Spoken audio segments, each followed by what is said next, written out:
Nous commençons avec le mouvement de séparer la crinière du cheval sauvage.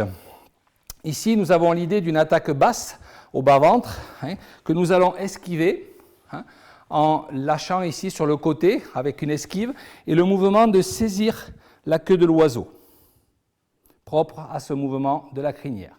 Puis, nous allons avancer le pied gauche et frapper au niveau du flanc ici avec la partie tranchante ici, pouce index, au niveau ici en l'occurrence du foie.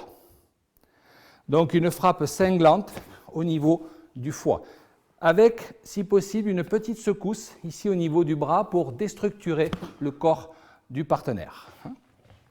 Donc ici, 1, premier temps esquive, 2, frappe dessous. Nous pouvons ajouter une petite variante qui consiste, après avoir intercepté avec saisie la queue de l'oiseau, une pique à la gorge ici.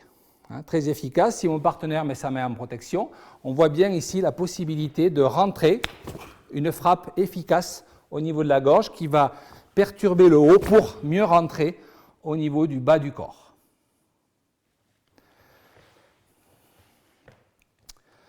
L'esquive et les deux autres frappes qui sortent quasiment simultanément. Dans la forme, nous avons l'idée d'avancer d'un pas et de faire séparer la crinière de l'autre côté. Donc on peut utiliser ceci sur une application. Donc si l'attaque vient du gauche cette fois-ci, je vais intercepter, frapper côté flanc gauche ici au niveau de la rate. Quand l'attaque droite survient, je suis déjà reparti vers l'arrière pour intercepter et frapper au flanc droit ou à ce moment-là à la gorge, de la même manière. Donc l'esquive, toujours, la frappe qui intercepte et l'autre qui vient ici. Bien sûr, on peut imaginer qu'avec la vitesse ce soit difficile, mais il est logique que quand Jean-Luc ici reçoit cette première frappe, ça va freiner un tant soit peu la deuxième action. Il est difficile d'encaisser un coup tout en envoyant un coup simultanément. Donc on considère que ça freine un peu, ce qui permet d'avoir le temps ici d'esquiver, de reculer et de frapper à nouveau à la gorge. Là, on peut voir ici un autre exemple sur une double saisie, avec l'idée première qui consiste à déstabiliser ici. Et en tournant vers la droite, on voit ici que ça crée un travail de déstructuration chez lui, sur le côté gauche ici, pour ce qui me concerne, droit pour le sien. Ça permet à la main droite de venir en spirale passer dessus, pour créer comme une petite clé, ici un petit chinna, et de venir dessous pour à ce moment-là repousser. Nous sommes dans l'idée de repousser à ce moment-là plutôt que de frapper.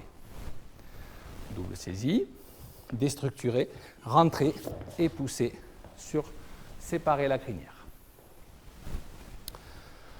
Nous pouvons aussi imaginer sur une attaque type coup de pied, déjà le mouvement de séparer la crinière qui sert donc à dégager l'attaque. Si je suis sur cette jambe, on peut même imaginer ici une saisie, voilà, saisie, contrôlée, pour éventuellement rentrer ensuite une luxation du genou ou un balayage. Donc toujours pareil, parade et frappe au niveau du rein ici, puisque normalement, si votre parade est efficace, l'adversaire a tourné. Attention, car il peut profiter de sa rotation pour envoyer un coup de poing de revers.